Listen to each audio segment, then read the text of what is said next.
Every phone you have ever owned has one number on it that should have killed the arcade forever. And that number is 100. 100 free games.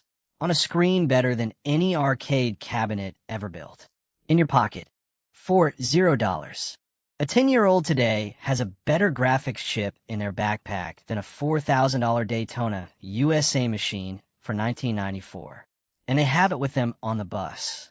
And yet, there is a chain of arcades across the United States with more than 150 locations that did over $2.1 billion last year, charging you $2 for 3 minutes of the exact same game you already own for free. That is Dave & Buster's. And once you see the shape of it, the whole thing rearranges itself. Because if the games are free at home, then the business cannot really be about games. And it is not. Before the token tray, one thing from you.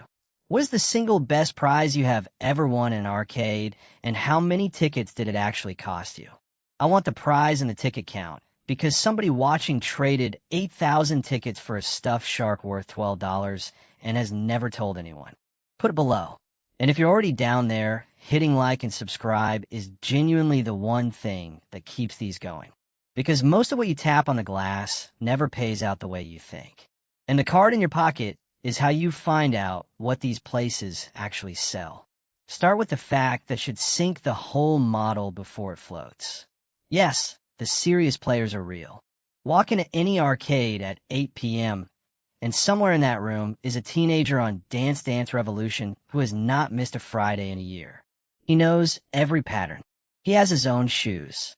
And the arcade is genuinely, cheerfully losing money on him.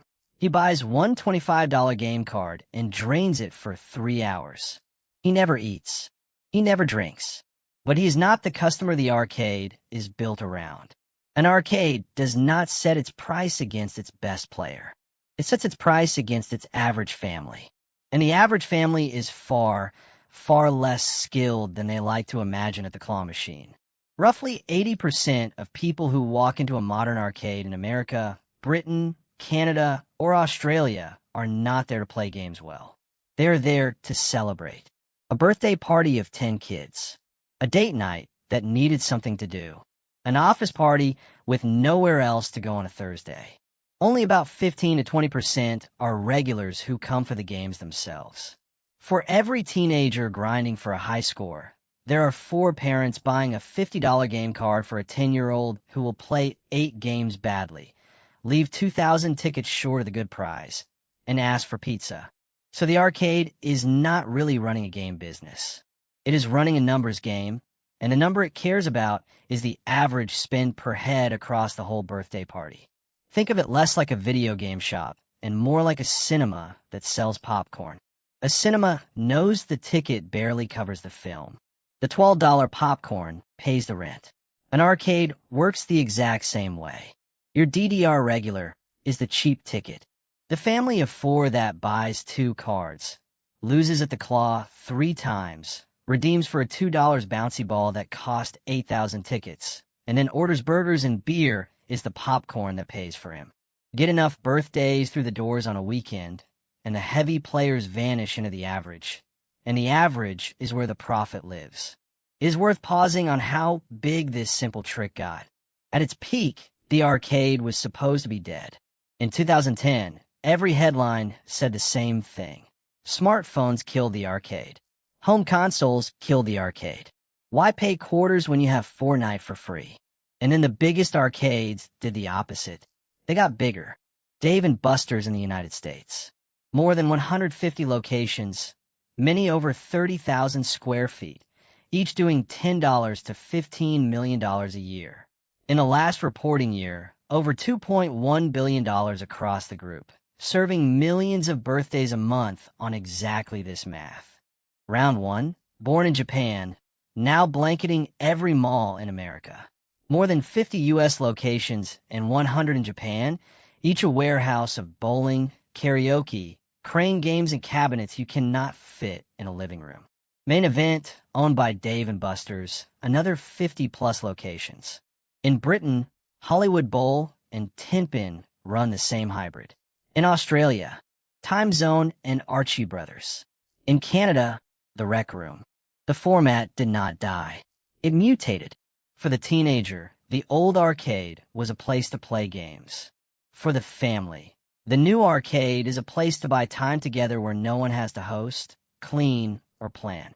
You eat what you want, play what you want, and never do arithmetic. For the operator, cheap repeatable entertainment at enormous scale. 200 birthdays on a Saturday, one flat fee for food and cards, put on by a building barely more staff than a bowling alley. Done right, it is one of the most efficient ways to sell a party anyone has ever found. Now, watch how they protect that average, because almost none of it is left to chance. The first and biggest lever is what most people never even register as part of the cost, the card. No one pays with quarters anymore. You tap a card. You load $50. The screen says you have 400 chips, or 500 with bonus. You do not think in dollars. You think in chips. A game says it's 7.3 chips. Another says 9.8 chips. Your brain cannot do the math fast enough to feel the price. A game that costs $2.10 feels like 7 chips. And when the card hits 0, the reader blinks red, and the employee smiles and asks if you want to reload. In an ordinary shop, the price is on the tag to the penny to make you compare. In an arcade, the price is hidden behind a currency the arcade invented, and it pays you a bonus to make the numbers even harder to track. Load $50, get 600 chips free. Now you cannot even remember what one chip is worth. What is left in the building is a skeleton crew guarding machines that never sleep. A modern arcade cabinet costs $5,000 to $25,000 to buy. The claw that grabs a $3 plush costs $12,000. The NBA hoops that rips tickets costs $9,000.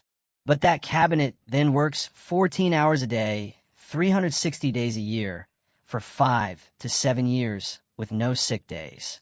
One popular driving game, making $80 to $150 a day, pays for itself in 4 to 6 months. Every day after that is almost pure profit, because the cost of running one more game is the electricity to light the screen.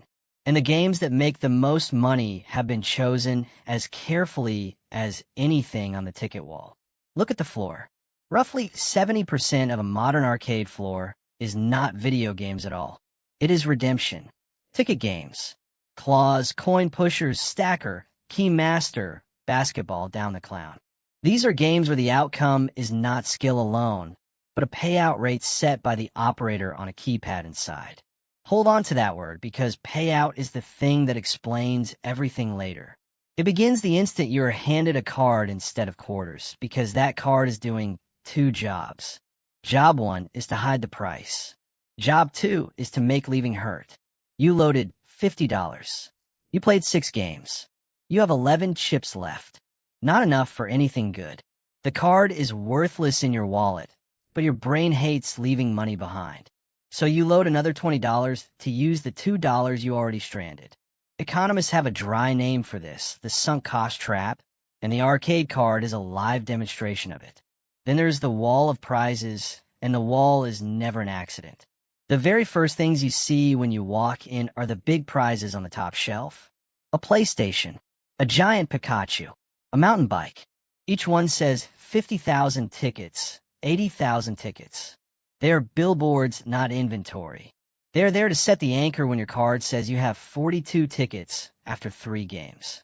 By the time you get to the counter to actually redeem, your options have quietly changed. The PlayStation's live at the top, glowing under lights you cannot afford. The bouncy balls, the candy, the tiny erasers live at the bottom where your ticket count actually lives. The costliest items live just out of reach on purpose. And often, they're not even priced to be won. The claw hides another layer. Look at the arm. In most crane games in America and Britain, the strength of the claw is not fixed. It is programmed. The operator sets a payout rate. The machine might grip at full strength once in every 15 to 25 tries. The other 14 times, it grips just strong enough to lift, then goes limp halfway to the chute. You're free to win in theory. The software quietly makes sure that in practice, most grabs lose. Coin pushers, stackers, Key masters all do the same. You're not playing against physics. You're playing against a percentage set on a hidden menu. The ticket games hide another trick. Look at the tickets themselves. Tickets pour out in a flood when you win, making your brain feel rich. 40 tickets sounds like a fortune, but the prize you want costs $4,000. At 40 tickets per $2 game, you need to spend $200 to get $15 of plush. The ticket is a currency that inflates the feeling of winning while deflating the value of what you won. You are, in the most literal sense, celebrating a loss that feels like a win. And underneath all of it sits the simplest truth of the whole business, which is that you are a far weaker player than you believe walking in. Your skill is loudest before the first swipe and fades fast. The first game is always the biggest and the most exciting. By the fourth, the same flashing lights are just sort of sitting there, and you are playing out of stubbornness rather than skill.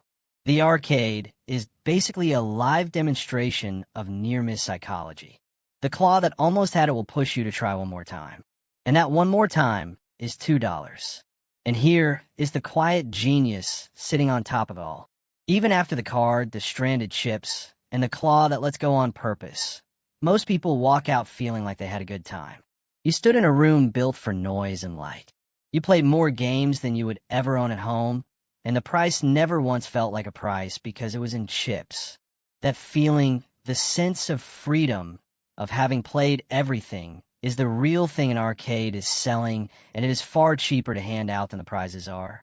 Because the value was never in the 80,000 ticket PlayStation you were never going to reach. It was in believing you could.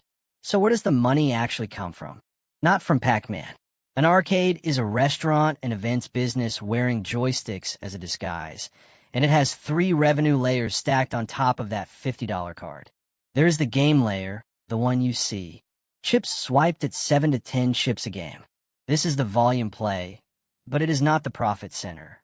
And underneath, that is the food and drink layer, which is where about half the money lies. Dave & Buster's publicly reports it. Roughly 46% of its revenue comes from food and beverage, not games. At main event and round 1, the split is similar. A family of 4 that loads $80 on card will often spend another $90 on burgers, fries, and beer. The margin on that food and alcohol is 65 to 75%, while the margin on a game after the machine is paid off as high, but capped by how many times it can be played. The bar is not an add-on. It is the point.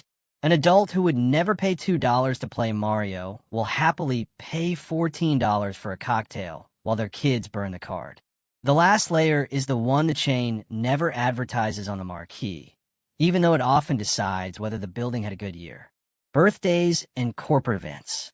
A children's birthday at Dave & Buster's starts at $300 to $600 for 10 kids. Food included, game cards preloaded, host provided, no cleaning at home. A corporate team building night is $2,000 to $5,000 with a private room. The arcade sells time and hosting, not games. The games are just the carpet that keeps the kids from leaving the party room. There's a floor under everything, which means the customer you assumed was central, the teenager grinding for a high score on a Saturday, is only one leg of a 3-legged stool, and the person the business genuinely cannot operate without is not the gamer at all. It is the mother of a 9-year-old booking a party for 12 kids who will play badly for 90 minutes, redeem for erasers, eat pizza, and leave the arcade to clean up the mess. You never were the player they built the building for. You were the party. And while that party was printing money, the building it was attached to turned out to be remarkably fragile. Because the first prop is the same thing that made it profitable. A large crowd of strangers in a loud, enclosed room, sharing the same joysticks, gripping the same steering wheels for hours. That closeness is exactly what makes it cheap to serve many. It is also exactly what made it in 2020 the single most dangerous entertainment format on Earth. The arcade did not get more expensive. It became flat out impossible to run. Dave & Buster's closed all 137 of its stores for months. Revenue fell over 70% in a single quarter. The company lost over $200 million in 2020. Round 1 closed every U.S. location and furloughed thousands. In Britain, Hollywood Bowl shut every lane. In Japan, Sega announced it would sell most of its 56-year-old arcade business, closing iconic floors in Akihabara that had run for decades. One operator summed it up flatly: arcades generate joy, but they require crowds, and crowds were illegal. The cruel part is that people had not stopped wanting games. They had just stopped needing a building to get them. Console sales and mobile game spending exploded.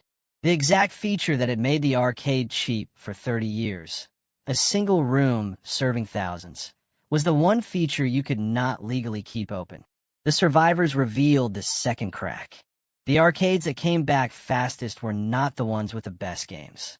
They were the ones with the best food and the largest party footprint.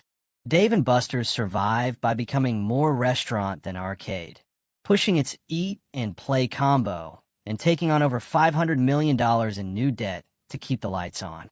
Chuck E. Cheese, the children's giant with over 400 locations, filed for Chapter 11 in June 2020 with over $1 billion in debt, closed dozens of stores, and only survived by selling more pizza to go. But pure game arcades with no kitchen, no bar, no birthday rooms, the kind that thrived in the 80s, bled out. Their regulars were expensive to serve, and now expensive to keep safe. The average game, which needs a huge pool of casual party guests to cover the few who actually play well, only balances while the cost of serving those few stays low. When cleaning costs tripled and capacity was capped at 25% by law, that tiny margin was the very first thing to vanish. Which carries the whole story back to where it started. A modern arcade was always, underneath the neon and the ticket towers, a bet that on any given day, ordinary human celebration, dirt cheap chips, and an army of families who would happily not win the big prize would together cover the handful of teenagers playing like it was their final game on Earth.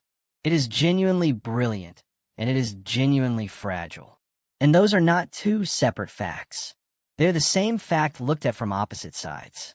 The thing that makes the arcade so hard to beat as a player, that it is tuned to the party and not to you, is the exact same thing that leaves it balanced on a knife's edge the moment the party either actually shows up too well and everyone wins the PlayStation, or legally cannot show up at all.